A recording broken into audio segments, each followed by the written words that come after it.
काजल और गौरव इन दोनों ने भागकर शादी कर ली। काजल मात्र 20 साल की और गौरव 25 साल का था। काजल घर से अमीर थी और गौरव मध्यम वर्गीय था। काजल के घर वालों को इस रिश्ते से विरोध था। उसके पिता को काजल के लिए एक अमीर लड़का चाहिए था। वैसे भी काजल के पापा के मुताबिक उसकी शादी करने की उम्र भी नहीं थी। थोड़ी सी समझ आने के बाद वह गौरव को भूल जाती, ऐसा काजल के पापा को लगता था।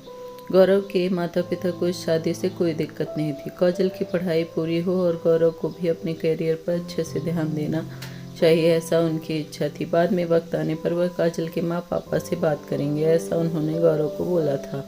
एक बार काजल और गौरव को बाहर घूमते हुए काजल के भाई ने उन्हें देख लिया। काजल को जबरदस्ती घर ले गया। उसके घर एक ही तमाशा होने लगा। उन्होंने काजल का घर के बाहर आना जाना बंद कर दिया। लास्ट में टाइम देखकर उन दोनों ने भागकर शादी कर ली। काजल के घर वालों ने उससे सारे रिश्ते तोड़ दिए। तुम कभी भी खुश नहीं रहोगी, ऐसी उसे बददुआ दी। गौरव के घर वालों को उनका विरोध नहीं था, पर उन दोनों ने लिया हुआ निर्णय उनके माँ पापा को पसंद नहीं आया। हमें एक बार बताया तो होता, हम कोई ना कोई मदद कर सकते थे। हम काजल के घर वालों से इस बारे में बात करते, ऐसे गौरव को उन्होंने कहा। पर अब जो हुआ सो हुआ। उन्होंने काजल को बहू के रूप में स्वीकार कर लिया। काजल और गौरव को लेकर वह काजल के मायके भी गए, पर काजल के पापा अड़े हुए थे। उनको काजल का चेहरा भी देखना पसंद नहीं था। पापा के खिलाफ जाने में की माँ की हिम्मत नहीं हो रही थी। काजल के लिए अब मायका पूरी तरह से छूट गया था। धीरे धीरे काजल का गौरव के घर में मन लगने लगा। अब अपना जो कुछ भी है वह यहाँ पर ही है, यह उसे समझ आ गया था। काजल बड़े लाड़ प्यार से बड़ी हुई थी। उसे कोई भी काम करने की आदत नहीं थी। हमें ही उसे सब कुछ सिखाना पड़ेगा, इसकी गौरव की माँ को यानी काजल की सास को पता था। सब कुछ अच्छा चल रहा था, पर नियति के मन में कुछ अलग ही चल रहा था। उनकी शादी को जैसे तैसे 1 साल हुआ था और एक एक्सीडेंट में गौरव दुनिया छोड़ चला गया। सभी पर दुख का पहाड़ टूटा। ऐसे जवानी में अपने बेटे की मृत्यु के कारण गौरव के पापा को जबरदस्त मानसिक धक्का लगा। काजल भी पूरी तरह से टूट गई थी। अभी तो उनकी गृहस्थी शुरू ही हुई थी। काजल के मायके वालों को भी यह बात मालूम पड़ी, तब भी काजल के मायके वाले कोई भी नहीं आए। गौरव की माँ इन सब में धैर्य से बर्ताव कर रही थी। गौरव के अंतिम संस्कार का कार्य निपटाकर उन्होंने काजल को मायके छोड़ आने का निर्णय पक्का किया। काजल उसके मायके जाने के लिए तैयार नहीं थी। उन्होंने काजल को बहुत समझाने की कोशिश की। बेटी, तुम्हारे सामने पूरी जिंदगी पड़ी है, इसे बर्बाद मत करो। मैं बात करूंगी तुम्हारे पापा से, जरूरत पड़ी तो मैं उनके पैर तक पकड़ लूंगी। उसे समझा कर वह उसे उसके मायके लेकर गए, पर वहाँ भी उन्हें निराशा ही मिली। उसके मायके वालों का गुस्सा काजल पर से कम नहीं हुआ था। गौरव की माँ ने बहुत मनाने की कोशिश की, बाद में भी उन्होंने काजल को माफ़ नहीं किया। उसके पापा ने कहा, आपको यह बोझ लग रही होगी तो उसे कुएं में ढकेल दो।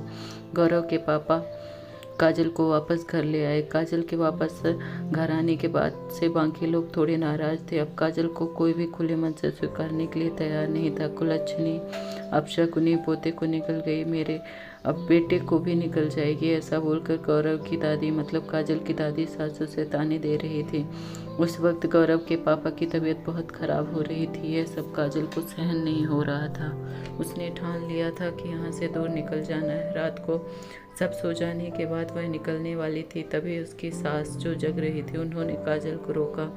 कहा, कहाँ जा रही है, ऐसे पूछा। माँ, मुझे जाने दीजिए, मैं अपशगुनी हूँ, मेरी ही वजह से यह सब हुआ है। मैं गौरव की ज़िंदगी में आती नहीं तो हमारी शादी नहीं हुई होती, तो वह आज जिंदा होता। पापा की भी यह अवस्था होती नहीं। मुझे जाने दीजिए, मैं यहाँ नहीं रह सकती। वक्त आने पर आत्महत्या कर लूँगी, पर अब यहाँ नहीं रहूँगी। सच में मेरे यहाँ आने से इस घर की सारी खुशियाँ चली गई। मुझे कोई अधिकार नहीं यहाँ रहने का। काजल रोते रोते सब बोल रही थी। उसके सास ने उसे पहले शांत किया। काजल, तुम दोनों मिले नहीं होते तो तुम्हारी शादी हुई नहीं होती, तो उस दिन उस ट्रक ड्राइवर ने नशे में गाड़ी नहीं चलाई होती, तो रास्ते पर लोगों ने गौरव को वक्त पर हॉस्पिटल में ले गए होते। तो बहुत तो है बेटा, और अब वक्त निकल गया है इन सब बातों का विचार करने का। गौरव तो मेरा बेटा था, मेरी क्या व्यवस्था हुई होगी इन सब में, एक बार तो विचार किया होगा तुमने। वह तो चला गया, अब तुम भी छोड़कर चली जाओगी मुझे। काजल, तुम मुझ पर बोझ थी, इसलिए मैं तुम्हें तुम्हारे मायके छोड़ने नहीं गई थी। तुम्हारे सामने पूरी ज़िंदगी है, किसी के चले जाने से हम जीना तो नहीं छोड़ सकते। यहाँ से ज़्यादा तुम वहाँ खुश रहोगी, क्योंकि यहाँ गौरव की यादें तुम्हें हमेशा दुख देंगी। ऐसा मैं सोचती थी, पर जाने दो, जो हुआ सो हुआ। अब तुम तुम्हारी पढ़ाई पूरी करोगी, मैं हूँ तुम्हारे साथ, और इनकी चिंता करने के लिए मैं हूँ ना। सिर्फ तुम्हारा साथ चाहिए मुझे बेटा इन सब में। गौरव के जाने से हर कोई परेशान था, हर किसी के बोलने का तरीका अलग हो गया। तुम्हारा दुख मैं अच्छे से समझ सकती हूँ, पर तुम्हें संभलना होगा, लोगों का बोलना नज़रअंदाज करना होगा, मन लगाकर पढ़ाई करनी पड़ेगी। तुम कोई भी गलत फैसला नहीं लोगे, इसका मुझे वचन दो। मैंने मेरा जवान बेटा गंवाया है, अब बेटी को नहीं खोना चाहती हूँ। सास की बातें सुनकर काजल को रोना आ गया। उसने सास को गले लगाया। माँ, मैं कहीं नहीं जाऊंगी आपको छोड़कर, आप जैसा बोलेंगी मैं वैसा ही करूंगी। काजल की सास भी मन भर के रोई। आज पहली बार उनका दुख फूट फूट कर बाहर आया था। आगे काजल ने मन लगाकर पढ़ाई की। बहू नहीं, वह उस घर की बेटी बनी। बहुत सारे ताने सुने, बुरी बातें सुनी उसने। हर एक राह पर उसकी सास उसके साथ थी। वो दोनों एक दूसरे की ताकत बनी। काजल IAS अधिकारी बनी।